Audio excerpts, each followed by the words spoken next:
Welcome, YouTubers. Welcome to PDINA, royally teachable moments. And boy, do we got some teachable moments today. Let's get into it.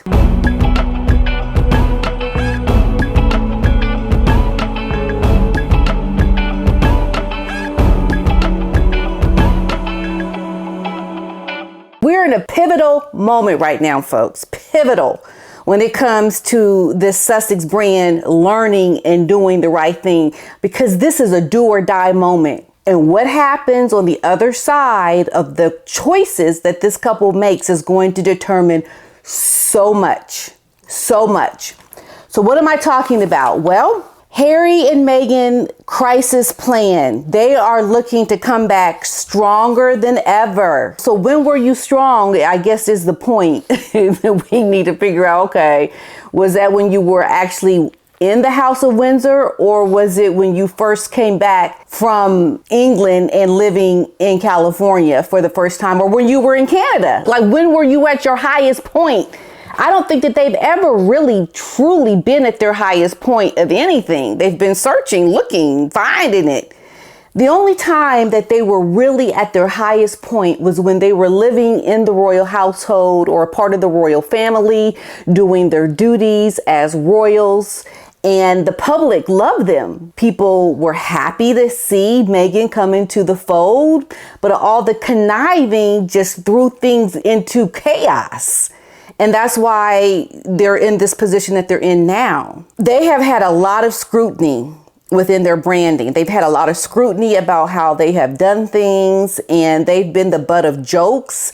They have yet to be really taken seriously.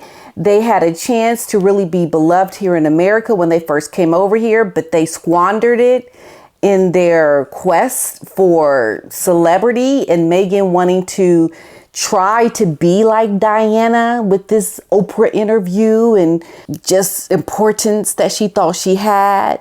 Like, she wasn't in reality. She wasn't in the real world reality because her head swelled up so big she couldn't see straight, and things just weren't clear. They weren't clear. They was just fuzzy. She thought she could see it the right way, but she just couldn't because she kept walking lopsided with her head crooked. And she just couldn't quite get to the normality of life because her head was so big, it swelled up from all the love and greatness that she felt coming her way. She just let it go to her head, and she couldn't walk straight. So when Spotify smacked them down with that, you ain't do enough work, you didn't meet your productivity benchmarks. When they showed how lazy and entitled they were, Spotify would say, well, forget you. Forget you. We're not paying all this money for you to act a fool and to be lazy and to just do what you want to do. And so now the couple is reportedly, they're strategizing for their future, and they seem to be ready now for their post-royal life, and they don't really understand what is happening. This is why there were all these reports about them blaming all this bad luck and the sickness of the Queen and Prince Philip on the reason why they didn't have the success that they had hoped for. They had all these excuses, still not ready to look at themselves and how they may have played a part in their own demise. If you're able to look at your own faults and own up to your wrongdoing, then you have more sympathy from people, because then they can see you have humbled yourself. You have humbled yourself to think, well, maybe I'm not all that. But when you have a couple that doesn't want to look at themselves as being the problem, or to take ownership of maybe you're the problem, then you're not going to get sympathy from the public. Because people will be like, what's wrong with you? And that's what's happened. They still cannot recognize that they are the problems, their entitlement. So yet and still, they're still blaming other people for the reason why they've had all this bad luck. You guys heard the stories. I know you heard it, right? So that's the problem number one. We're going to look at this and kind of go into this really important decision that they really have to make right now, because it is coming down to this moment right now. Like, their next moves, whatever it is that they're getting ready to do from this moment on, is going to be pivotal in their success or their demise, because now they're like, we're going to come out with a vengeance. So a representative we know from the streaming company Netflix said that the rumors about Harry and Meghan about being axed from Netflix weren't true. They were sticking by Harry and Meghan. They want them to produce more content, emphasizing that they do need to have success within their docuseries. They went on to say that we value our partnership with Archewell Productions, and Harry and Meghan, you know, their Netflix show was one of the biggest debuts that Netflix has ever had. So there was a lot of success there. And so that is why Netflix is saying that they're going to stand by them, because they want to see more of this success, right? They want to see more. What was pivotal, or what was the key points about what this success was that they had with Netflix? It was about bashing the royal family. That's the only way they're going to get success. But they vowed never to do that again. Never, ever. Do you think they're going to be genuine in that and not speak bad about the royals? I think not. Not when it comes down to making the money. So they're going to continue to work on several projects, including the upcoming documentary series, Heart of Invictus. And we know that Harry and Meghan, they do have plans to do other things, but you know, they've received a lot of criticism most recently, and it seems to be one assault after another. People are lining up, they said, taking cheap shots at them, and they have had it. They were like, stop it. Just stop it. We've had enough of your cheap shots. But it seems like this frustration is turning into motivation for them. It's going to make them stronger. They've been beat down, but they're going to rise up above all the criticism and be better than ever.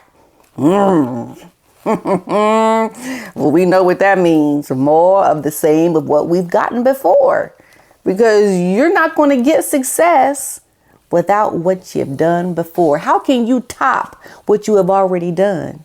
You can't veer off from what you have already done and be completely different in something that has nothing to do with bashing the royals. You're going to need to go like on steroids what you did before. And that's the problem. Their motivation is going to be now to outdo what they've already done.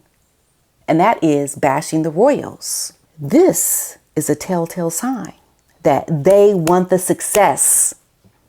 They value the success of what they have had with the first documentary. They need to do more. So reportedly, Netflix is saying that they are strategizing for their future, and they seem to be ready to step into their next steps post-royal life. It seems that they are ready to go in harder and stronger. So what this means is that they are pumping themselves up. They're trying to overlook the negativity, and they're putting out there that we are ready to be more serious than we have been in the past. And this can only mean that Meghan is ready to go all in on the royal family again. And so is Harry. Because you rest assured, this is the only way they're going to have success moving forward.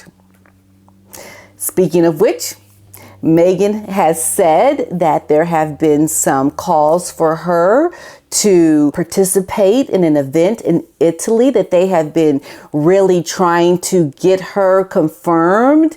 There's this whole hype around her being this special guest during this Italian event. And I think it's just all the PR and lies are going to get stronger, because we know that's a lie. That girl ain't got nobody fighting to get her to do anything, because we know their reputation has damaged. They have even had their poll numbers go down in terms of their likability. This is a telltale sign that they are not going to bow down. And this is how I'm going to show you that what happens next with this couple is not going to be, like I spoke about earlier, the humility. We've made mistakes. We're sorry about how we've behaved. That's not the route they're going to go. The route that they are going to go is to come out stronger. When they had the success of the docuseries in Harry's book, they're going to try for more of that. And that's the mistake they're going to make. They are getting ready to make the biggest mistake of their lives. And that is to go stronger, because the success is so important that if Meghan does not succeed in this, she is going to forever, ever regret it. And she can't have regret. This is a woman whose ego is too big. And so you can forget that they're going to try a different, more humble route. Oh no, they're going to try for a more serious, we're ready to really break some balls and get out there and get our much loved and desired success that we are entitled to. Because I think this is the time that is going to be the most dangerous for the royal family, because they are wounded.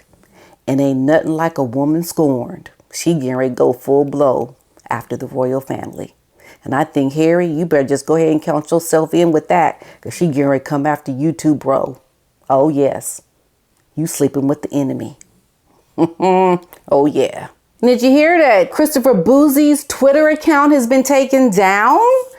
Boozy is in some hot water, apparently. Oh, yes. Like everything he spoke about in that documentary with Netflix about Harry and Meghan was nothing but a lie. So much so that Shallon Lester, the YouTuber, is going after them for defamation. And that is just so appalling that you have put your name out there with this Christopher Boozy and you expect to have a comeback. After all the stuff that you've been putting out there, all the lies and the goofiness and the just ridiculous stuff you've already created, and you think you're going to have a comeback now? Oh no, you've already sealed your comeback. Your comeback ain't coming. Your comeback is you thinking you're going to have a comeback. That's a dream. It ain't the reality. That is not the reality. Shallon is saying that they had branded her image in the series as defamation, slander, mischaracterization, and misinformation. And when she spoke with Dan Wooten about this, and I think rightfully so. And you can't put her face up there and make her be the face of the bad information you are trying to convey in your plethora of lies. Her face, her image was used to solidify bad actors, bad people doing bad things to Harry and Meghan. That's clearly defamation. Well, I don't know if it's clearly, because we know the laws are very complex, but that to me is just horrendous. So we're just hoping that things go well for Shallon Lester, because yeah, I would have to agree. You don't do that. What they did to her in that documentary was really defamatory. And let's just hope that she gets her day in court around this.